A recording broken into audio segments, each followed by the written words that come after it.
শুরু করার আগেই আমরা দেখে নেব যেটা যে আপার প্রাইমারি 2014 এবং 16-তে যে সমাসটা এসেছিল সেটা হচ্ছে অসহিষ্ণু। অসহিষ্ণু শব্দটি কি সমাস? এখানে অলরেডি উদাহরণ দেওয়া আছে, কর্মধারায়, না তৎপুরুষ, সমাহার, এটা দ্বিগু হবে, না তৎপুরুষ দ্বিগু এবং দ্বন্দ্ব সমাস। এবং আর একটা প্রশ্ন এসেছিল যথাসাধ্য শব্দটি কি? ওটা কি সন্ধিবদ্ধ পদ, নাকি প্রত্যয় নিষ্পন্ন পদ, নাকি সমাসবদ্ধ পদ, নাকি আগের কোনোটিই নয়, মানে এর উপরের মধ্যে কোনোটিই নয়। এটাও 2014 এবং 16-তে এসেছিল এই কোশ্চেনটা। অলরেডি আমরা সমাসটা আগে করি, দেখো অলরেডি তোমরা নিজেরাই পেরে যাবে এই শব্দ দুটো কি হবে।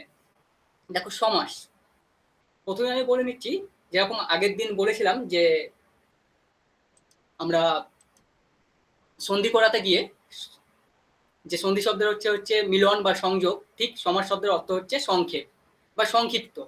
অর্থাৎ কোনো বড় শব্দকে যখন আমরা সংক্ষিপ্ত করি তখন সেটা হয়ে যায়, দেখো এখানে হয়ে যায় সমাস। দেখো কি বলছে, সমাসের সংজ্ঞাটা সংক্ষেপে সুন্দর করিয়া বলিবার উদ্দেশ্যে পরস্পর অর্থ সম্বন্ধযুক্ত দুই বা তাহার বেশি পদকে এক পদে পরিণত করার নাম হচ্ছে সমাস।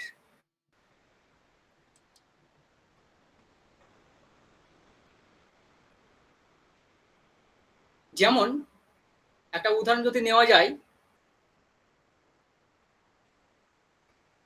দেখো বিনা পানি, এটা কিন্তু সমাস, এটা হচ্ছে সমস্ত পদ যেটাকে আমরা বলি। আর বিনা পানিতে যাহার, এটা হচ্ছে সমাসবদ্ধ পদ পুরোটা।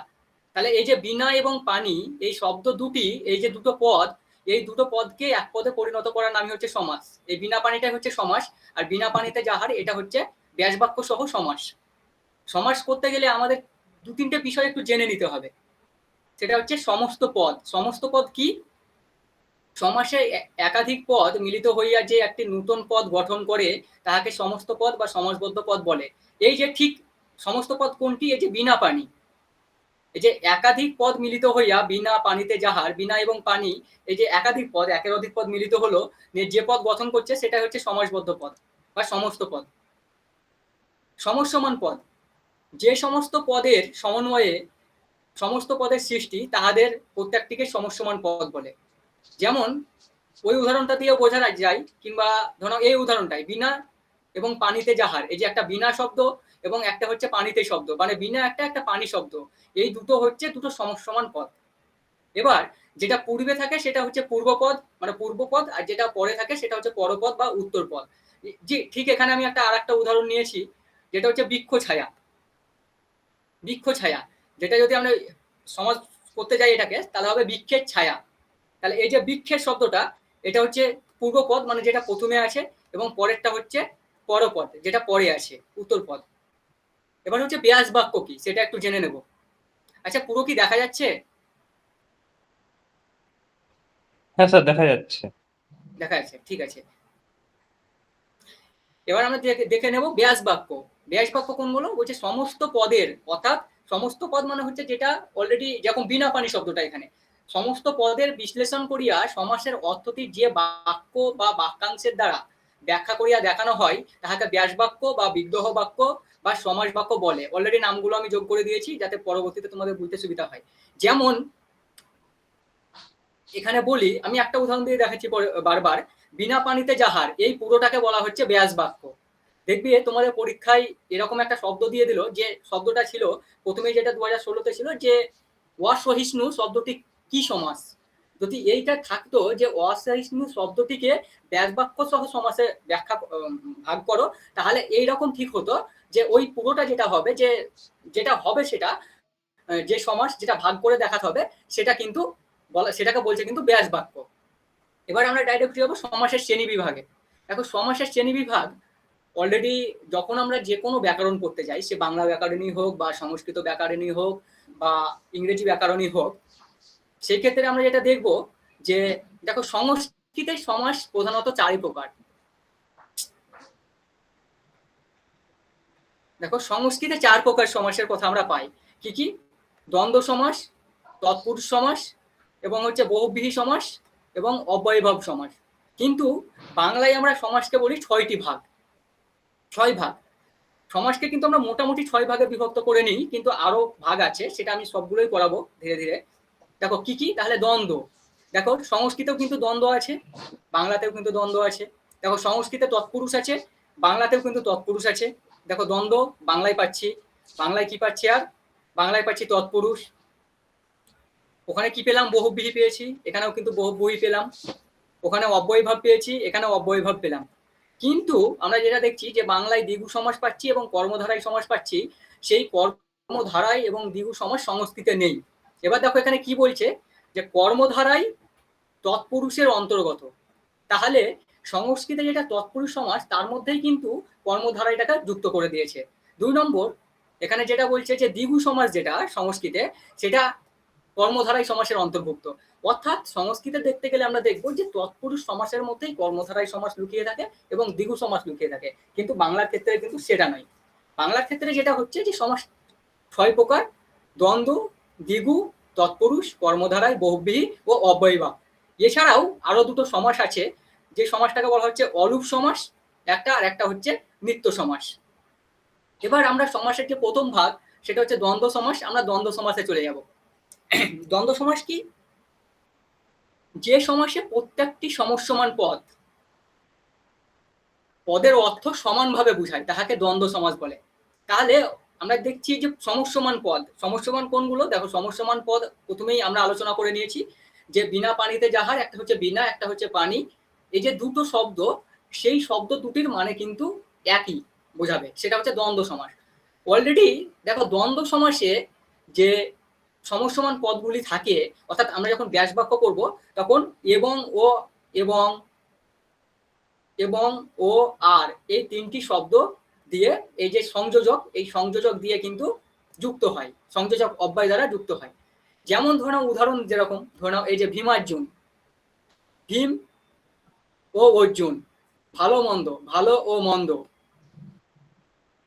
কাই মনোবাক্য, যেরকম ওখানে দুটো শব্দ, ঠিক এখানে দেখো তিনটে শব্দ।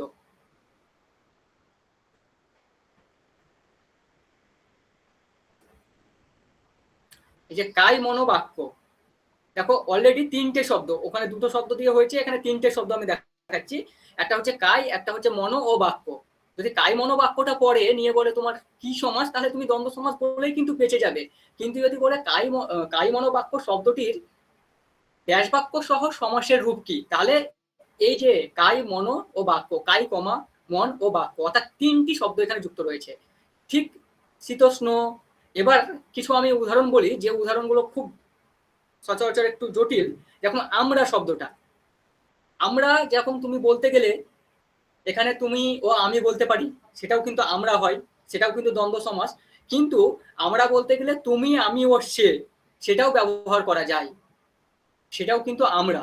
এগুলো হচ্ছে দ্বন্দ্ব সমাসের উদাহরণ। যদি আমি এই যে অহর্নিশ, অহ ও নিশা, যদি বলি দিবারাত্র, দিন ও রাত্রি, এগুলো হচ্ছে দ্বন্দ্ব সমাসের উদাহরণ। ভাই বোন, মা বাবা, এগুলো সব দ্বন্দ্ব সমাসের উদাহরণ। দ্বিগু সমাস, 2 নম্বর দ্বিগু সমাস, যে সমাসে পূর্বপদটি সংখ্যাবাচক বিশেষণ। সব সময় ভাবতে হবে যে পূর্বপদ। এই জন্য আমি বলে দিচ্ছি যে সমসমান পদ, সমসমানের পদের দুটো ভাগ, একটা হচ্ছে পূর্বপদ, একটা হচ্ছে উত্তর পদ। দেখো পূর্বপদটি কি? পূর্বপদটি হচ্ছে সংখ্যাবাচক বিশেষণ। তাহলে যে পূর্বপদটা থাকবে, সেটা একটা সংখ্যা বোঝাবে। যেমন 1 2 3 4 5 6 7 8, 100 পর্যন্ত বোঝাতে পারে, 200 বোঝাতে পারে, 1000 বোঝাতে পারে, এরকম। আর উত্তর পদটি কি হবে? উত্তর পদটি হবে বিশেষ্য এবং সমাসবদ্ধ পদ। সমাসবদ্ধ পদ, পদটির দ্বারা সমষ্টি বা সমাহার বোঝায়। তাহলে যেটা বোঝাবে, দেখো উদাহরণ দিলেই বুঝতে পারবে, তাকেই দ্বিগু সমাস বলছে। যেমন দেখো পঞ্চপ্রদীপের সমাহার, পঞ্চপ্রদীপ।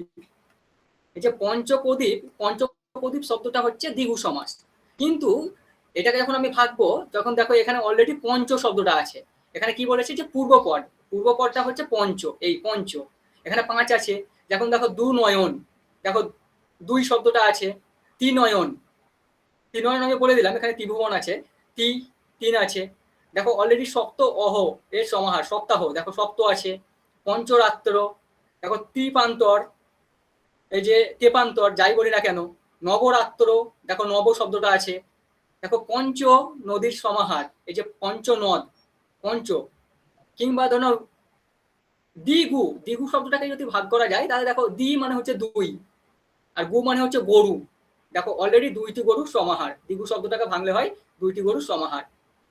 ঠিক সেরকমই ধরে নাও, এই যে এখানে অনেক উদাহরণ দেওয়া আছে, তোমরা দেখে নেবে পরে, হ্যাঁ, যখন তিন কড়ি, এবার পঞ্চরস, পঞ্চপ্রদীপ তো বললাম, এরকম। কিন্তু আমি একটা উদাহরণ তুলেছি, যে উদাহরণটা অলরেডি হয়তো তোমরা কেউ কেউ জানতে পারো বা না জানতেও পারো। সে তার, দেখো সে তার শব্দটা, সে মানে সে তার যেটাকে আমরা বলি যে বাদ্যযন্ত্র, সেটা হচ্ছে তিন তার, সাত তার, তিন বা সাত এরকম যুক্ত থাকে যেগুলো, সেগুলো সে তার। এই যে সে তারের সমাহার, অর্থাৎ সে, ওখানে সেই বলছি আমি, ওখানে তিন বা সাত বলছি না, কারণ হচ্ছে সে থাকলে সেই করতে হবে সমাসবদ্ধ শব্দ, কিন্তু এটা হচ্ছে দ্বিগু সমাস। কিন্তু আমরা যখন সমাসের শেষ করব করার পরে, এখানে যেটা বললো, দেখো যে পূর্বপদটি হচ্ছে সংখ্যাবাচক বিশেষণ, দ্বিগু সমাস। ঠিক এবার যদি আমরা দেখি যে যখন এখানে আমি বলছি পঞ্চপ্রদীপ বা পঞ্চরাত্র, হ্যাঁ, তারপরে অলরেডি পঞ্চ নদী, এগুলো কিন্তু দ্বিগু সমাস। ঠিক আমরা যখন বলবো পঞ্চানন, দশানন বা ধরে নাও স্বরানন, এরকম যখন স্বরলিপি বলছি দ্বিগু সমাস, কিন্তু স্বরানন, পঞ্চানন, দশানন যখন আমরা বলবো তখন কিন্তু সেগুলো হয়ে যাবে বহুব্রীহি সমাস। আমরা বহুব্রীহি সমাস যখন করাবো সেটা কিন্তু আমরা বলবো। অলরেডি এখানে দেখো সংখ্যাবাচক বিশেষণ যখন থাকছে পূর্বপদে, ওখানে যেটা থাকবে আমি একটু বলে দিচ্ছি যাতে তোমাদের পরবর্তীতে সমস্যা না হয়। তখন সেটা কি হবে, তখন সেটা হয়ে যাবে ব্যক্তিবাচক বিশেষণ থাকবে, তখন সেটা ব্যক্তি কেন্দ্রিক হবে। এটা কিন্তু বস্তু কেন্দ্রিক বোঝায়, আর সেটা কিন্তু ব্যক্তি কেন্দ্রিক। এবার বিষয়টা হচ্ছে কিছু ব্যতিক্রম আছে। যদি আমি এবার বলি তিন কড়ি, দেখো তিন কড়ি অলরেডি বিষয়টা আছে তিনটে কড়ির সমাহার বলতে পারো, আবার এটা কিন্তু ব্যক্তি নাম ক্ষেত্রেও ব্যবহৃত হয়, কিছু ব্যতিক্রম। এবার আমরা চলে যাচ্ছি দ্বন্দ্ব দ্বিগুর পরে তৎপুরুষ সমাসে। দেখো যে সমাসে পূর্বপদের কর্ম, করণ, অপাদান ইত্যাদি কারকের বিভক্তি চিহ্ন কিংবা বিভক্তি স্থানীয় অনুসর্গের লোপ হয় এবং পরপদের অর্থটি প্রধানভাবে বুঝায়, তাহাকে তৎপুরুষ সমাস বলে। তাহলে আমাদেরকে জানতে হবে যে সমাসে পূর্বপদের কর্ম, করণ, অপাদান ইত্যাদি কারকের বিভক্তি চিহ্ন। এবার দেখো আমি এখানে একটু কারক সম্পর্কে বলে নিই, যে তৎপুরুষ সমাস করতে গেলে আমাদের কারক সম্পর্কে একটু ধারণা থাকা দরকার। যখন আমরা সমাসকে বলি 6 প্রকার, ঠিক কারককেও বলি 6 প্রকার, 6টি কারক। কি কি? কর্তৃকারক, কর্মকারক, আমি অলরেডি এখানে লিখে দেখিয়ে দিচ্ছি তোমাদের। কর্তৃ, আসছে না কেন ভাই,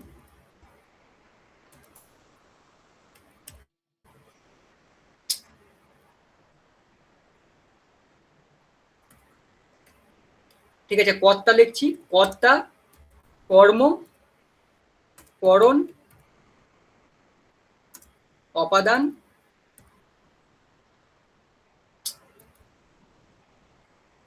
অপাদান, অধিকরণ,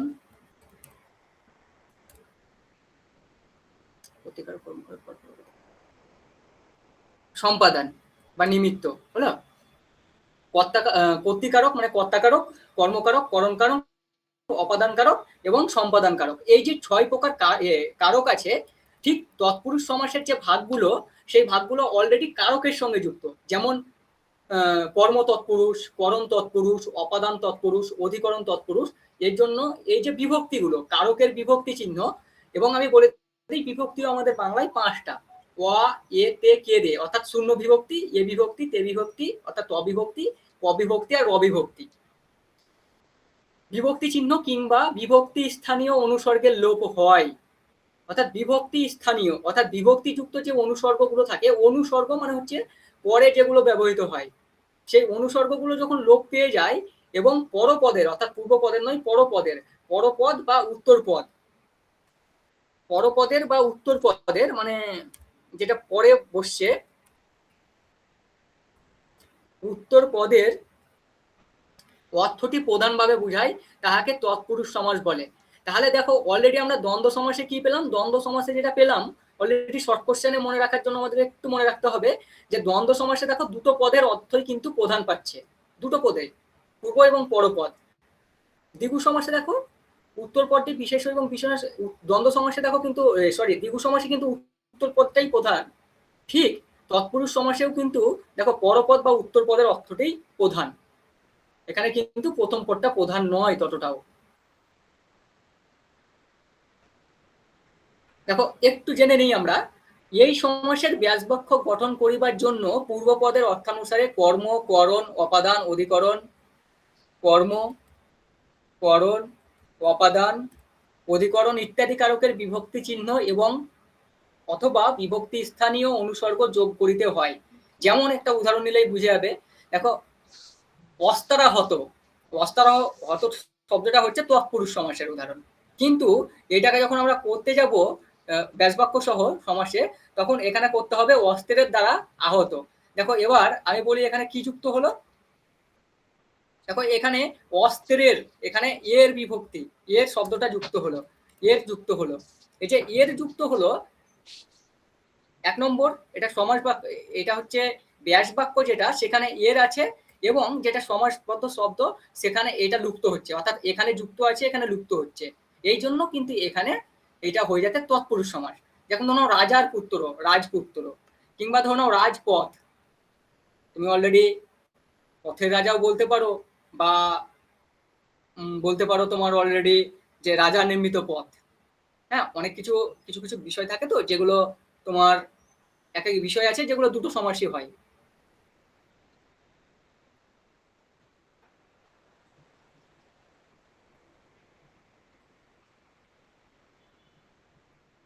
দেখো তৎপুরুষ সমাসের শ্রেণীবিভাগ যদি আমরা করি, আমরা যখন সমাসকে 6 ভাগে ভাগ করলাম, ঠিক তৎপুরুষ সমাসকেও 6 ভাগে ভাগ করছি।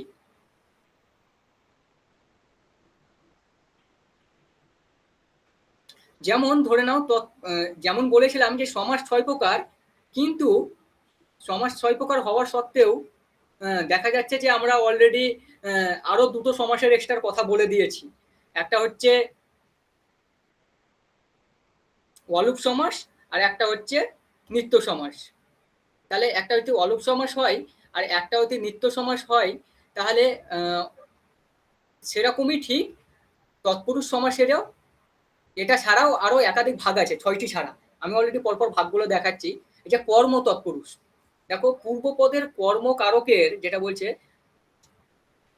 পূর্বপদের কর্মকারকের বিভক্তি চিহ্ন কে লোপ পাইলে কর্ম তৎপুরুষ সমাস হয়।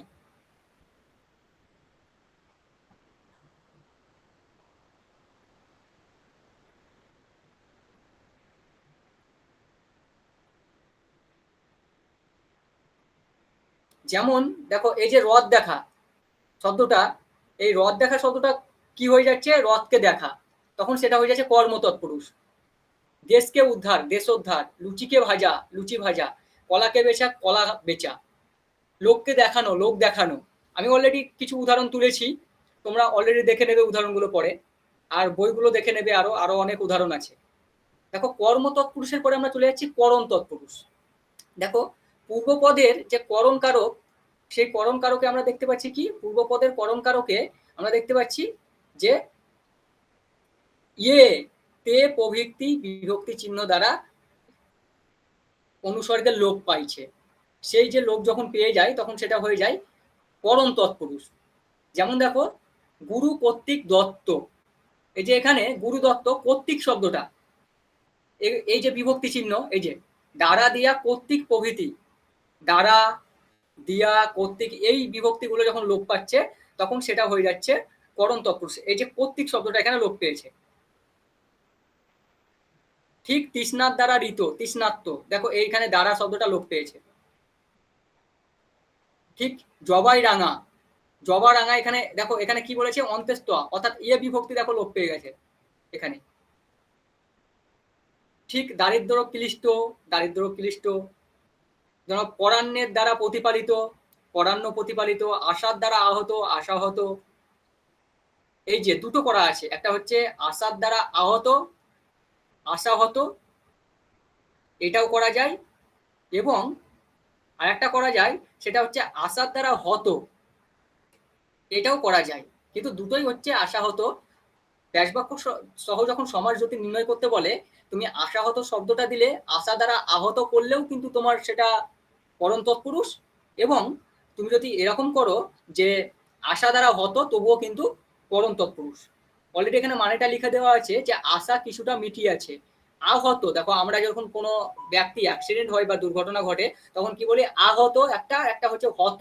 হত মানে নেই, মানে মরে গেছে, আর আহত মানে কিছুটা হলেও বেঁচে আছে, সেই সূত্রে। দেখো পরাভূত বা পরভূত, পরের দ্বারা ভূত, অলরেডি উদাহরণগুলো আছে, তোমরা দেখে নেবে। আমরা চলে যাবো সম্প্রদান তৎপুরুষ। দেখো পূর্বপদের সম্প্রদান কারকের কে বিভক্তি চিহ্নটি লোপ পাইলে সম্প্রদান তৎপুরুষ হয়। যেমন দেবদত্ত শব্দটা, এটা হচ্ছে সমাজবদ্ধ পদ বা সমস্ত পদ। এই শব্দটাকে যখন আমরা করতে যাব তখন দেখবো যে দেবকে দত্ত, এটা হচ্ছে সমস্ত পদ বা ব্যাসবাক্য সহ সমাস। ঠিক কেটা লোপ পেয়েছে, যে দেবতাকে নিবেদিত, দেবতা নিবেদিত, এইরকম শব্দগুলো হচ্ছে সম্প্রদান তৎপুরুষ। সম্প্রদান মানে হচ্ছে কোনো কিছু দান করা, কারকের ক্ষেত্রে এটা বলা হয় যে কোনো কিছু দান করা। দেখুন দেবতাকে নিবেদিত, দেবতাকে নিবেদিত, দেবতা নিবেদিত, অর্থাৎ দেবতাকে আমি দান করছি, এটা হচ্ছে সম্প্রদান কারক। যেরকম ঠিক সম্প্রদান তৎপুরুষও সেটাই। দেখো অপাদান, আমরা কি বলি যে কারকের ক্ষেত্রে হইতে থেকে অপাদান, ঠিক সেম। দেখো পূর্বপদের অপাদান কারকের এ তে ইত্যাদি বিভক্তি চিহ্ন কিংবা হইতে চেয়ে থেকে, দেখো হইতে থেকে অপাদান বলি, চেয়ে থেকে বলি একটা শব্দ, একটা বলি থেকে, হইতে থেকে অপাদান, যে কোনোই হোক না কেন, প্রভৃতি অনুসর্গের লোপ হইলে অপাদান তৎপুরুষ হয়। উদাহরণগুলো দেখলেই তোমরা বুঝে যাবে। যেমন দেখো ঐশ্বর্য ভ্রষ্ট শব্দটা, দেখো এই যে ঐশ্বর্য ভ্রষ্ট শব্দটা হচ্ছে সমাস, এই যে হইতে, ঐশ্বর্য হইতে ভ্রষ্ট, এই যে হইতেটা লোপ পেয়ে হয়ে গেছে ঐশ্বর্য ভ্রষ্ট। সাধিকার হইতে বঞ্চিত, অর্থাৎ সাধিকার বঞ্চিত, হইতে লোপ পেয়ে গেছে। ঠিক বামেতর, বাম হইতে ইতর। শতমুক্তা, শতমুক্তা হইতে অধিক, অর্থাৎ শতমুক্তা অধিক। ঠিক এখানে উদাহরণ তোলা আছে, শিখর তুষার নিশ্চিত। পারি হইতে জাত, পারিজাত। স্নাতক হইতে উত্তর, স্নাতকোত্তর। অসিতি হইতে পর, অসিতিপর। এবার দেখো এই যে এখানে সময়টা দিতে বলেছি, পাঠ বিরত, পাঠ হইতে বিরত। আহারে নিরত, আহার নিরত, আহার হইতে হবে, আহার হইতে নিরত, আহার নিরত। যে কোনো ব্যক্তি নিরপেক্ষ, ব্যক্তি হইতে নিরপেক্ষ। মায়া হইতে মুক্ত, মায়ামুক্ত। জন্ম হইতে স্বাধীন, জন্মাধীন। অর্থাৎ যেখানে হইতে শব্দটা লোপ পেয়ে যাচ্ছে তখনই সেটা হয়ে যাচ্ছে অপাদান তৎপুরুষ সমাস। যে অধিকরণ, আমরা যেটা বলি যে স্থানকালে অধিকরণ, যখন কোনো কিছু জায়গা ক্ষেত্রে বোঝায় কারকের ক্ষেত্রে, ঠিক এখানেও দেখো পূর্বপদের অধিকরণ কারকের এ, এতে প্রভৃতি বিভক্তি চিহ্ন, প্রভৃতি বিভক্তি চিহ্নের লোপ হইলে অধিকরণ তৎপুরুষ হয়। এই যে অগ্রগণ্য শব্দটাই দেখো, অগ্রগণ্য হচ্ছে আগে জন্মেছে যে, মানে মানে বা আগে, সরি, অগ্রজ মানে হচ্ছে আগে জন্মেছে যে, অগ্রগণ্য হচ্ছে অগ্রে গণ্য, যে আগে গণ্য হয়। এই যে ইয়ে, অগ্রে, ইয়ে, এটা এখানে লোপ পেয়েছে। গঙ্গায় স্নান, গঙ্গার স্নান, দেখো এখানে অন্তস্থটা লোপ পেয়েছে। বিদ্যায় উৎসাহী, এখানে দেখো অন্ত্যেস্থ বা ইয়ে যাই বলো না কেন, বিদ্যোৎসাহী লোপ পেয়েছে। মাতার প্রতি ভক্তি, মাতৃভক্তি। পিতার প্রতি ভক্তি, পিতৃভক্তি। দেবতার প্রতি ভক্তি, দেবভক্তি। সবকিছু। মর্মে আহত, মর্মাহত। কবিদের মধ্যে শ্রেষ্ঠ, এই যে এবার এখানে দেখো মধ্যে শব্দটা পেয়ে যাচ্ছ, কবি শ্রেষ্ঠ। এই যে দের এবং মধ্যে শব্দটা দেখো স্থানের ক্ষেত্রে বোঝাচ্ছে। কারণ বলি, মনে হবে কোনো কারণে যে এটা স্থানের ক্ষেত্রে বোঝাচ্ছে না। দেখো কবি শ্রেষ্ঠ যদি আমি বলি তখন তোমাদের মনে হবে যে এখানে তো স্থানবাচক বোঝাচ্ছে না, জায়গা ক্ষেত্রে। অর্থাৎ কবিদের মধ্যে যদি শ্রেষ্ঠ হয় তাহলে 10 জনের মধ্যে একজন শ্রেষ্ঠ হবে, তাহলে জায়গাটা তার কোথায়? উঁচুতে। পুরুষের মধ্যে উত্তম, পুরুষ উত্তম। ঠিক এই শব্দটাও তাই, যে জায়গা ক্ষেত্রেই, অর্থাৎ 10 জনের মধ্যে একজনকেই বোঝাবে বা 1000 জনের মধ্যে একজনকেই বোঝাবে। দেখো নিমিত্ত তৎপুরুষ, নিমিত্ত, উদ্দেশ্য, জন্য প্রভৃতি নিমিত্তবাচক অংশগুলি যখন পূর্বপদে লোপ পায় তখন নিমিত্ত তৎপুরুষ সমাস হয়। যেমন দেখো নিমিত্ত, জন্য, কি স্বদেশের জন্য প্রেম, স্বদেশ প্রেম, স্বদেশ প্রেম তৎপুরুষ সমাস, কিন্তু সেটা নিমিত্ত তৎপুরুষ। শিশুদের জন্য সাহিত্য, শিশু সাহিত্য। ধরাও পাঠের জন্য আগার, পাঠাগার। ছাত্রদের জন্য আবাস, দেখো ছাত্রাবাস। জপের জন্য মালা, জপমালা। জলের জন্য কর, জলকর। এই যে শিক্ষার জন্য আয়তন, শিক্ষায়তন। উন্নতির জন্য বিধান, উন্নতি বিধান। তীর্থের উদ্দেশ্যে যাত্রা, তীর্থযাত্রা। মেয়েদের জন্য স্কুল, মেয়ে স্কুল। ধানের জন্য জমি, ধান জমি। শয়নের জন্য ঘর, শয়ন ঘর ইত্যাদি। আমি বারবার একটা কথাই বলবো, সেটা হচ্ছে ওই যে বইটা আমি শেয়ার করেছিলাম, সেই বইটাই ভুরি ভুরি উদাহরণ আছে, তোমরা নিজেদের সুবিধার্থে উদাহরণগুলো দেখতে পারো। 1 নম্বর। 2 নম্বর, যদি মনে হয় উদাহরণ দেখবো না তাও কোনো ক্ষতি নেই, এই উদাহরণগুলোই দেখলে হয়ে যাবে। পরীক্ষার এর থেকে বেশি উদাহরণ আর দেয় না, আমার ধারণা এর মধ্যেই পড়বে, চাপ নেই। দেখো সম্বন্ধ তৎপুরুষ, অলরেডি এগুলো এক্সট্রা এবার আলোচনা হচ্ছে। তৎপুরুষ 6 প্রকার চলে গেল, এবার যে সম্বন্ধ তৎপুরুষ, দেখো সম্বন্ধ তৎপুরুষ কেমন। দেখো আমরা যখন কারক বিভক্তি করতে যাই, দেখবে বিভক্তি ওখানে দেখবে একটা বিষয় আছে যেটা হচ্ছে সম্বন্ধ পদ বা সম্বোধন পদ। যখন সম্বন্ধ পদ বা সম্বোধ পদ করতে যাই তখন দেখবে ওখানে র বা এর শব্দটা যুক্ত থাকে। এখানে দের দিয়েছে, মানে তাহাদের, তোমাদের, আমাদের, এই শব্দগুলো। যখন এই শব্দগুলো যুক্ত হয়ে যায় তখন সেটা হয়ে যায় সম্বন্ধ পদ। ঠিক সম্বন্ধ তৎপুরুষও তাই। পূর্বপদের সম্বন্ধের বিভক্তি চিহ্ন প্রভৃতি লোপ পাইলে সম্বন্ধ তৎপুরুষ হয়। যেমন জগতের জন, কি জগৎজন, রাজার ধানী, রায়ধানী, বিদ্যানের সভা, বিদ্বৎসভা, গল্পের গুচ্ছ, গল্পগুচ্ছ, পথের রাজা, রাজপথ, হংসের রাজা, রাজহংস। এই যে এই শব্দগুলো, বিশেষ করে এই যে রাজপথ শব্দটা প্রচুর আসে। 2 নম্বর, হংসের রাজা, রাজহংস প্রচুর আসে। এবং তৎপুরুষ সমাস আলোচনা করতে গিয়ে আমি যে শব্দটা প্রথমে বলেছিলাম বিনা পানি, ওই শব্দটাও কিন্তু প্রচুর আসে। এবার দেখো উপপদ তৎপুরুষ, এটা খুব গুরুত্বপূর্ণ বিষয়। এটা উপপদ তৎপুরুষ মনে হয় পরীক্ষায় এলে উপপদও আছে। যে সকল পদের পরস্থিত ধাতুর উত্তর বিশেষ বিশেষ কৃত প্রত্যয় হয় সেই সকল পদকে উপপদ বলে। তাহলে উপপদ তৎপুরুষ জানতে আমরা প্রথমে জানছি কি উপপদ কাকে বলে সেটা জানলাম। উপপদ কাকে বলে সেটা জানলাম। উপপদ মানে হচ্ছে পদের পূর্বে, উপ মানে হচ্ছে পূর্বে, পদের পূর্বে যেটা থাকে সেটা হচ্ছে উপপদ হলো। এবার উপপদ তৎপুরুষটা কি, উপপদের সহিত, এই যে পূর্বে যেটা থাকছে উপপদের সহিত কৃতন্ত পদের যে সমাস, একটা উদাহরণ নিলেই বুঝতে পারবে, তাহাকে বলছে উপপদ তৎপুরুষ সমাস। দেখো এই সমাসে উপপদের বিভক্তি লোপ পায় এবং কৃদন্ত পদের অর্থটি প্রাধান্য পায়। তাহলে বিভক্তি লোপ পাচ্ছে কিভাবে, দেখো অলরেডি পঙ্কজ শব্দটা যদি ধরি, দেখো পঙ্কজ শব্দটা হচ্ছে তৎপুরুষ সমাস, সেটা উপপদই হোক বা যে কোনোই হোক তৎপুরুষ সমাস। এই যে পঙ্কে, পঙ্কে, এই যে পঙ্কে শব্দটা, পঙ্কে শব্দটা হচ্ছে একটা পদ। এই যে এখানে যেটা আমি বললাম যে উপপদ, উপপদ কাকে বলে, যে সকল পদের অবস্থিত ধাতুর উত্তর বিশেষকৃত প্রত্যয় হয়। এই যে এখানে পঙ্কে এ শব্দটা যুক্ত হয়েছে, দেখো পঙ্কে, পঙ্কে শব্দটাকে বাংলা আমি কি পাবো, আমি বর্ণ বিশ্লেষণ একটু দেখাচ্ছি। পঙ্কে প যুক্ত অ যুক্ত ইউ যুক্ত ক যুক্ত এ, এই যে এ শব্দটা যুক্ত হচ্ছে, অর্থাৎ সেখানে প্রত্যয় বলে ধরো বা অলরেডি বিভক্তি বলেই ধরো, সেই যে যুক্ত হচ্ছে, এই যে এটা যুক্ত হওয়ার ফলেই ওটা লোপ পেয়ে যাচ্ছে বলেই এটা হয়ে যাচ্ছে উপপদ তৎপুরুষ সমাস।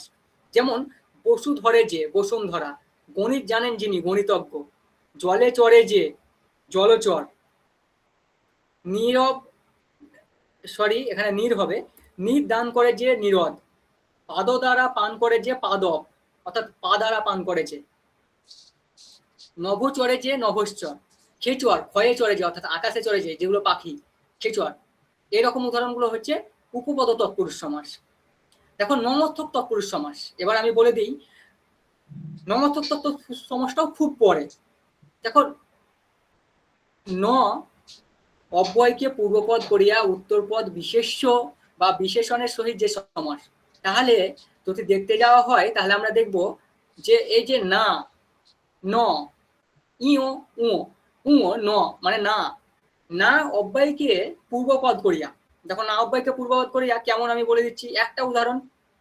এই যে নয় শব্দটা, দেখো নয় শব্দটাকে ধরে নিয়েছি এখানে নয়, এখানে এবার আমি বলি এখানে নয় তৎপুরুষ আমি বলে দিচ্ছি, যেরকম দ্বিগু সমাসের সঙ্গে বহুব্রীহি সমাসে বলেছিলাম যে বহুব্রীহি যেরকম ত্রিভুবন, পঞ্চরস, পঞ্চপ্রদীপ পড়ালাম দ্বিগু সমাস, ঠিক সেরকম দশানন, পঞ্চানন যেগুলো ব্যক্তিকে নেই সেগুলো হয়ে যাবে বহুব্রীহি সমাস। মানে ওখানে আমি বলেছিলাম যে সংখ্যাবাচক হচ্ছে, কিন্তু এখানেও সংখ্যাবাচক থাকবে, সেটাও কিন্তু বহুব্রীহি। ঠিক এরকমই এখানে দেখো কি শব্দ থাকছে, মনে রাখতে হবে একটু, ন তৎপুরুষ সমাসে ন অব্যয়টি না ও নহে, এই যে না ও নহে, নয়, এই শব্দ কিন্তু থাকছে, নয় অর্থে ব্যবহৃত হয়, কিন্তু নর্থক বহুব্রীহি সমাসে কেবল নাই অর্থে ব্যবহৃত হয়, যে নাই, বহুব্রীহি সমাসে নাই অর্থে ব্যবহৃত হবে, তখন সেটা হয়ে যাবে বহুব্রীহি। আর না বা নহে হলে হবে, বা নয় হলে হবে তৎপুরুষ। যেরকম অম্লান, ম্লান নয় অম্লান, আবশ্যক নয় অনাবশ্যক, অনাবশ্যক হলে আবশ্যক নয় বা নয় আবশ্যক বলতে পারো। এক নয় মানে হচ্ছে অনেক, আহুত নয় অনাহুত, নির্বচনীয় নয় হে অনির্বচনীয়, খরচা নয় নিখরচা, এই যে এই শব্দগুলো অলরেডি আমরা যেটা করলাম যে দ্বন্দ্ব সমাস, সমাসের 6টা ভাগ, তার মধ্যে দ্বন্দ্ব সমাস 1 নম্বর, যেখানে দুটো অর্থই প্রধান, দুটো পদেরই, পূর্বপদ এবং উত্তরপদ। দ্বিগু সমাস, যেখানে উত্তরপদের অর্থটাই প্রধান, তৎপুরুষ সমাসে উত্তরপদের অর্থটাই প্রধান, এবং সমাসকে যেরকম আমরা 6 ভাগে ভাগ করি, ঠিক তৎপুরুষ সমাসকেও 6 ভাগে ভাগ করছি, কিন্তু আমরা এখানে 9 প্রকার তৎপুরুষ সমাসের আলোচনা করলাম। অলরেডি দ্বন্দ্ব সমাস, দ্বিগু সমাস, তৎপুরুষ সমাসের পরে যে সমাসটা আসে সেটা হচ্ছে কর্মধারয় সমাস, কর্মধারয়, কর্মধারায় নয়, কর্মধারয়। কিন্তু আজকে আমরা কর্মধারয় সমাস এর যেহেতু অনেক ভাগ আছে, এবং কর্মধারার পরে বহুব্রীহি সমাস, বহুব্রীহির যেহেতু অনেক ভাগ আছে, তাই সেটাই না গিয়ে আমরা ঢুকবো অব্যয়ীভাব সমাসে। অব্যয়ীভাব দেখো সমাস কাকে বলে? পূর্বপদের অব্যয়ের সহিত পরপদ বিশেষের যে সমাস হয়, পূর্বপদ তারপরে পরপদ যে বিশেষের যে সমাস হয় সেটা হচ্ছে অব্যয়ীভাব সমাস। অব্যয়ীভাব সমাস পরীক্ষায় খুব আসে, কিন্তু বিষয়টা সহজ, অতটাও জটিল নয়। দেখো এই সমাসে অব্যয়েরই অর্থ প্রাধান্য, সমস্ত পদটি অব্যয়ের ভাবপ্রাপ্ত হয় বলিয়াই নাম অব্যয়ীভাব সমাস। তাহলে এই যে সমস্ত পদ অর্থাৎ সমাসবদ্ধ পদ সেটা অলরেডি অব্যয়ের ভাব প্রাপ্ত হয়, তার জন্য এটা অব্যয়ীভাব সমাস বলছে। দেখো এই যে সমষ্টিতে কি কি শব্দ যুক্ত থাকে, দেখো সামীপ্যে বা সমীপ্যে শব্দটা, কিংবা অভাব শব্দটা, কিংবা বিপসা শব্দটা, কিংবা অনতিক্রম শব্দটা, আমি বলবো যে এই শব্দগুলো একটু মুখস্থ করে নিতে পারলে খুব ভালো হয়। সাদৃশ্য শব্দটা বা সীমা শব্দটা, যোগ্যতা শব্দটা, ক্ষুদ্রতা শব্দটা, সম্মুখ পশ্চাৎ বিরুদ্ধতা প্রভৃতি বিবিধ অর্থে অব্যয়ীভাব সমাস হয়। এবং যেটা বিষয় সেটা হচ্ছে বাংলা অব্যয়ীভাব সমাসেও এইগুলি লক্ষিত হয়। একটা উদাহরণ নিই তাহলে বুঝে পারবো। এই যে সমীপ্যে বা সামীপ্যে শব্দটা বললাম যুক্ত হয়, দেখো কুলের সমীপ্যে, এই যে ব্যাসবাক্য সহ সমাস, ঠিক কুলের সমীপে যখন আমরা বলবো এটা হচ্ছে উপকূল সমাস, এটা হচ্ছে সমাস হচ্ছে উপকূল। ঠিক ভিক্ষার অভাব দুর্ভিক্ষ, খাদ্যের অভাব অখাদ্য, যাই বলো না কেন, মানে এই যে উপাচার্য, এই যে সদিশ শব্দটা বললাম এখানে, সদিশ বা সাদৃশ্য অর্থে, দেখো উপাচার্য, আচার্যের সদিশ। এবার যদি বলি ধরো প্রতিমন্ত্রী, মন্ত্রীর সদিশ। এই যে কণ্ঠ পর্যন্ত, এই যে পর্যন্ত শব্দটা ছিল এখানে, পর্যন্ত শব্দটা, এই যে কণ্ঠ পর্যন্ত আকণ্ঠ, এই যে আপাদ মস্তক, পা হইতে মস্তক পর্যন্ত। এই যে সম্মুখে, অক্ষের সম্মুখে হচ্ছে প্রত্যক্ষ, কুলের বিরুদ্ধে প্রতিকূল। যদি পরোক্ষ বলি তাহলে কিন্তু অক্ষের বিপরীতেও বলতে পারো তুমি এটাকে। এবার যেটা হচ্ছে দেখো অলরেডি আমরা আজকে 4টে সমাস আলোচনা করলাম, কারণ আমি বলি যে অলরেডি সমাসের যেহেতু অনেক ভাগ, তাই আমরা সমাসের 2টো ক্লাস রাখার কথা ভেবেছি, এটা পার্ট 1 এবং পার্ট 2। দেখো অলরেডি আমরা করেছিলাম যেটা, যে সমাস আলোচনার পূর্বে আমরা 2014 এবং 16 যে আপার প্রাইমারির কোশ্চেন সেগুলো দিয়ে শুরু করেছিলাম। দেখো অসহিষ্ণু, এই যে অসহিষ্ণু, দেখো অসহিষ্ণু সমাসটা কি সমাস এতক্ষণ আমরা পড়লাম, তোমরাই বলো অসহিষ্ণু কি সমাস হবে। অলরেডি তোমরা বলো, তোমরা এসএমএসও করতে পারো যে কি সমাস হবে। এই যে দেখা যাচ্ছে যে উদাহরণগুলো 4টে অপশন দেওয়া আছে, তার মধ্যে কি হবে, বা কেউ বলো কর্মধারায় না তৎপুরুষ বা দ্বিগু সমাস বা দ্বন্দ্ব সমাস, কোন সমাস হবে এটা?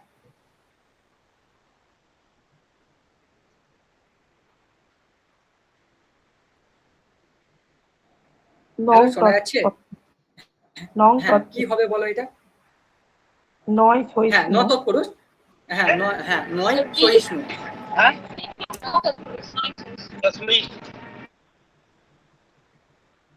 আমি একটু ভেঙে দেখে দিচ্ছি।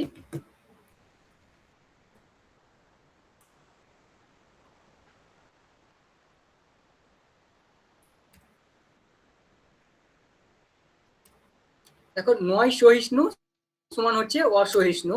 এবার এই যে এখানে নয় শব্দটা বসালাম, তার জন্য এটা হয়ে গেল না তৎপুরুষ। অলরেডি আমরা যেগুলো করব এবং পূর্বের যে কোশ্চেনগুলো দেখব, সেগুলো অলরেডি যেটা শব্দ আছে সেই শব্দটাকেই শুধু নয়, সেই শব্দটার ড্যাশ বাক্য সহ সমাস কি হবে সেটা নির্ণয় করার চেষ্টা করব। এই যে যথাসাধ্য শব্দটি আছে, অলরেডি দেখো এটা যথাসাধ্য শব্দটা, এটা কি শব্দ? শব্দটি কি? এখানে সন্ধিবদ্ধ পদ নাকি প্রত্যয় নিষ্পন্ন পদ নাকি সমাসবদ্ধ পদ, এবং আগের কোনোটিই নয় বা পূর্বের কোনোটিই নয়। দেখো অলরেডি এখানে আমরা সমাস বিষয়টা যেটা বলছি, যে সমাস নিয়ে যেহেতু আলোচনা করছি, তাই তোমাদের মাথায় খেলে যাবে যেহেতু সমাস নিয়ে আলোচনা করছে মানে এটা সমাসবদ্ধ পদ। কিন্তু এটা কেন সমাসবদ্ধ পদ হলো? বিষয়টা আমরা যেটা দেখি, পূর্বের দিন আলোচনা করতে গিয়ে আমরা যেটা বলেছিলাম যে সব শব্দ কিন্তু সন্ধি নয়, সব শব্দের কিন্তু সন্ধি নির্ণয় হয় না, এক নম্বর। সেরকমই সব শব্দ কিন্তু সমাস নয়, এটা সমাসবদ্ধ পদ, তার কারণ হচ্ছে এটাকে সমাসে করা যায়। এবার আমরা চলে আসবো কিছু পূর্বের কোশ্চেনে, ওই পূর্বের প্রিভিয়াস ইয়ার্স কোশ্চেনে, যেরকম ধরো এই যে পিকিউআর। আমি যেটা বলবো অলরেডি আমি এখন বলে দিচ্ছি, এই পিকিউআর কোশ্চেনগুলো আমি যেগুলো তোলা আছে এখন আপাতত, সেগুলো আজকে যে 4টি সমাস পড়ালাম, দ্বন্দ্ব সমাস, দ্বিগু সমাস, তৎপুরুষ সমাস এবং অব্যয়ভাব সমাস, সেই 4টি সমাসের উদাহরণগুলোই তোলা আছে, আর অন্য কোনো উদাহরণ তোলা নেই। আমি বলবো এগুলো তোমরা নিজে থেকে করার চেষ্টা করবে। দেখো রাজপুত্র এটা কোন সমাস হবে এবং কেন হবে? আমরা সবসময় জানতে চাইবো এটা কেন হচ্ছে, পরীক্ষার ঘরে কেন হচ্ছে জানার দরকার নেই, কিন্তু এখন জানতে হবে রাজপুত্র। রাজপুত্র কি সমাস হবে? এখানে দেখো দ্বন্দ্ব এবং তৎপুরুষ, আমি প্রথমে বলে দিয়েছি যে আজকে যেটা করা আছে তার মধ্যেই একটা হবে, তাহলে তোমরা অলরেডি বুঝে যাচ্ছ যে আজকে আমি দুটো সমাস করিয়েছি, এর মধ্যে যেগুলো আছে, তাহলে এর মধ্যে কোনটা হবে? তৎপুরুষ, রাজার পুত্র। কেন তৎপুরুষ হবে? একদম রাজার পুত্র। রাজার পুত্র। আচ্ছা যথাশক্তি কি সমাস হবে? দ্বন্দ্ব, তৎপুরুষ, অব্যয়ভাব।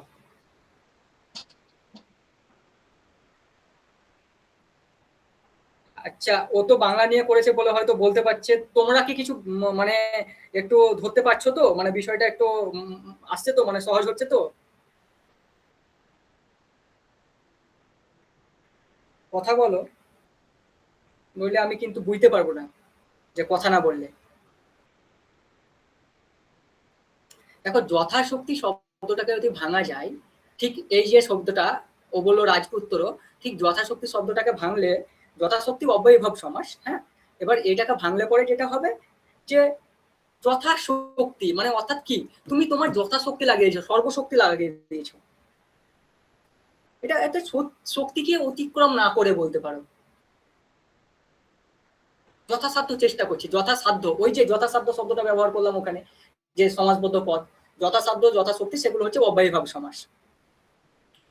কবে এসেছিল সেটা দেখা আছে। এই যে ত্রিভুবন, অলরেডি এটা সবাই পারবে আমার ধারণা, যেগুলো পড়িয়েছি। ত্রিভুবন কি সমাস?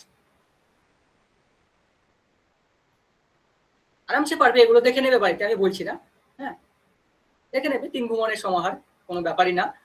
রাম লক্ষণ সমাসটা অলরেডি তোমরা দেখে নেবে, আছে, আমি জাস্ট বলে দিচ্ছি, কিন্তু অলরেডি তোমরা বাড়িতে করবে, চেষ্টা করবে করার, হ্যাঁ, তারপরে পরের দিন দেখবে। হ্যাঁ একদম দ্বন্দ্ব সমাস, হ্যাঁ কি হবে বলো? ড্যাশ বাক্য সহ সমাস বলো। একদম একদম। হ্যাঁ চতুর্বেদ কি হবে বলো? চতুর্বেদ দেখো,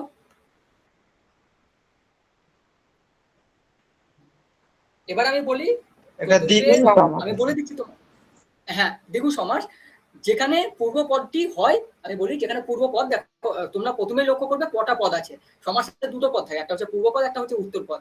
এখানে পূর্বপদ কি? এখানে পূর্বপদ হচ্ছে চতু, আর 2 নম্বর পদ হচ্ছে বেদ, হলো দুটো পদ। এবার বিষয়টা হচ্ছে আমাদেরকে জানতে হবে যে এখানে যেহেতু দুটো পদ আছে, একটা হচ্ছে চতু মানে হচ্ছে 4, চতুর হবে 4, এই যে 4 শব্দটা, তাহলে বেদ, বেদ হচ্ছে সংখ্যাবাচক, বস্তু নাকি ব্যক্তি? যদি এটা বস্তু হতো তার জন্য এটা দ্বিগু সমাস, এবার যখন এটা ব্যক্তি হয়ে যাবে তখন সেটা হয়ে যাবে বহুব্রীহি সমাস, ওটা ব্যক্তিহার বহুব্রীহি হয়, এই সরি সংখ্যাবাচক বহুব্রীহি হয়। তো বিষয়টা হচ্ছে বহুব্রীহি যখন পড়াবো তখন তোমরা বুঝতে পারবে, এটা দ্বিগু সমাস। এবার জল পান, এই শব্দটা কি হবে? এখানে দেখো দ্বিতীয়া তৎপুরুষ, তৃতীয়া তৎপুরুষ করা আছে, দ্বন্দ্ব করা আছে এবং বহুব্রীহি করা আছে, কি হবে?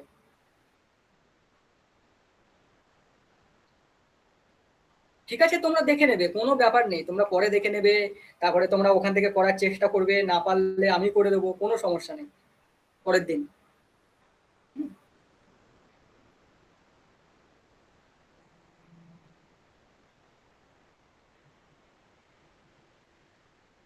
দেখো, জলপান যেটা হয় আমি বলি, জলপান শব্দটা হয় বিশেষ করে জল পান করে যে বা যিনি, বা জলকে পান করেছে, এই শব্দটা জলকে পান, এই যে কে শব্দটা বললাম, দেখবে অলরেডি তৎপুরুষ সমাস করতে গিয়ে আমরা বলে দিয়েছি কে, এই যে কর্ম তৎপুরুষ যেটা, এটা কিন্তু সেটাই, কিন্তু এটা আর একটা যেটা হয় সেটা উপপদ তৎপুরুষ। কিন্তু এই যে উদাহরণ এখানে দেখো, দ্বিতীয়া তৎপুরুষ আছে, তৃতীয়া তৎপুরুষ আছে, দ্বন্দ্ব আছে এবং বহুব্রীহি আছে, কিন্তু নেই শব্দটা। এবার বিষয়টা হচ্ছে এইটা দেখো কবে সালের প্রশ্ন, এটা যে টেটের কোশ্চেন, এটা কোন সালের প্রশ্ন সেটা আমি পাইনি, যদি কোন সালের কোশ্চেন ছিল তাহলে সেটা বলে দিতে পারতাম। এবার বিষয়টা বলি, এই যে তৎপুরুষ সমাসের প্রথম, দ্বিতীয়া, তৃতীয়া, চতুর্থী, পঞ্চমী, এই যে ভাগগুলো, এগুলো কিন্তু সংস্কৃতের ভাগ, এগুলো কিন্তু বাংলার ভাগ নয়। এবার যদি তোমাদের দিয়ে দেয় এইভাবে, তাহলে কিন্তু তোমরা যখন দেখবে প্রথম তৎপুরুষ যদি দেয় প্রথমা, তাহলে সেটা কিন্তু তোমরা কর্ম ধরবে, দ্বিতীয় যদি ধরে তাহলে সেটা করণ ধরে এগোবে, কিন্তু এইভাবে এগোবে, যে ভাগগুলো করালাম সেইভাবে এক দুই করে এগোবে। হ্যাঁ, সেটা তোমরা ভাগ করে নেবে। গৃহ ত্যাগ কোন সমাস হতে পারে? গৃহ ত্যাগ, অপাদান। তুমি বাড়ি থেকে বাইরে গেলা। হ্যাঁ, একদম একদম, গৃহ হইতে ত্যাগ। জননী জন্মভূমি,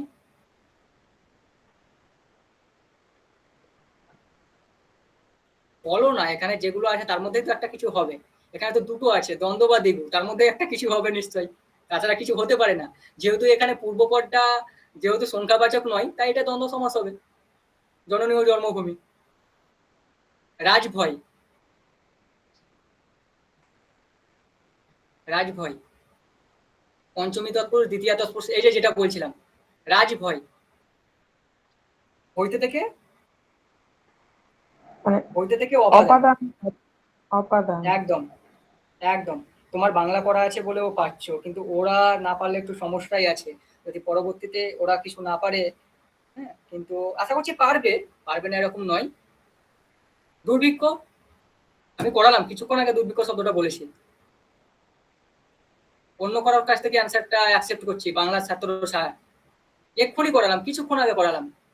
অব্যয়ী ভাব। একদম, কেন বলো, শব্দটা বলো। দুর্ভিক্ষ মানে কি? দুর্ভিক্ষ, দুর্ভিক্ষ যেখানে ভিক্ষাও পাওয়া যায় না, যেখানে ভিক্ষাও পাওয়া যায় না, হ্যাঁ স্যার। ভিক্ষার অভাব হচ্ছে দুর্ভিক্ষ, ভিক্ষার অভাব হচ্ছে দুর্ভিক্ষ। অলরেডি আমরা সমাজ যখন করবো, এই বাক্যটা এই সমাজ দেখলে হবে না, এই বাক্যটা এই শব্দটা কেন এই সমাস হলো সেটা আমাদেরকে জানতে হবে। সব সময় মনে যাতে প্রশ্নটাকে কেন এটা হলো, হ্যাঁ, তবে কি ত্রি শব্দটা আছে, ত্রিলোক মানে হচ্ছে তিন লোক, অর্থাৎ স্বর্গমস্ত পাতাল, তোমরা বুঝেই যাবে, যেহেতু ত্রি শব্দটা আছে সেহেতু দ্বিগু সমাস। আবার রাজপথ শব্দটা উঠেছে কেন? ও, রাজভয় শব্দটা ছিল তখন, এই যে রাজপথ। দিবারাত্রি, এটা কি সমাস হবে বলো? অহর্নিশ শব্দটা কিন্তু আমি বলেছি, অহর্নিশ আর দিবারাত্রি কিন্তু একই মোটামুটি শব্দ।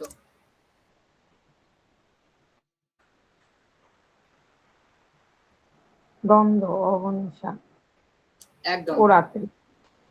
একদম। পঞ্চবটি বলে দিয়েছি আমি, পঞ্চবটি আগেই বলে দিয়েছি, পঞ্চপ্রদীপ বলে দিয়েছি, মানে পঞ্চপ্রদীপ। আমি এইটাই কনসেপ্টে ধারণা রাখতে চাইছি, যে যখনই সংখ্যাবাচক দেখবে তখনই তোমরা করে দেবে দ্বিগু নইলে বহুব্রীহি। যেহেতু আমি এখনো বহুব্রীহি করাইনি, যেহেতু এখানে দ্বিগু আছে এবং দ্বন্দ্ব আছে, যেহেতু দ্বন্দ্ব হবে না সেহেতু দ্বিগু হবে।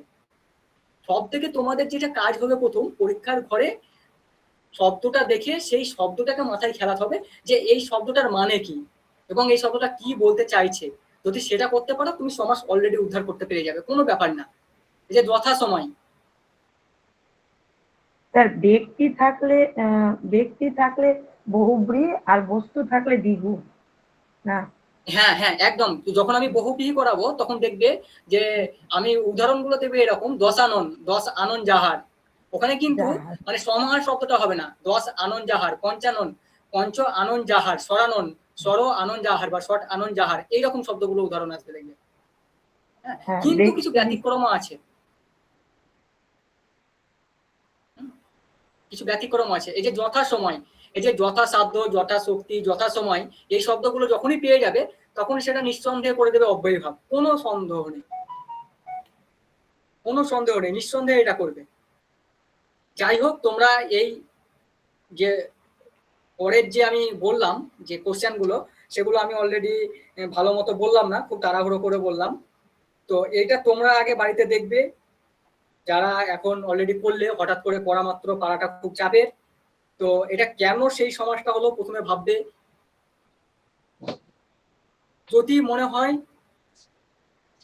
যে এটা একটু সমস্যা আছে পরের দিন আমাকে ক্লাসে জানাবে, বা অলরেডি এটা তো সামান্য ক্লাস চলছে, আমি সমাসের ক্লাস কোনোদিন আচ্ছা ঠিক আছে, যাই হোক, ধন্যবাদ, আজকের মতো ক্লাস শেষ এখানেই। হ্যাঁ।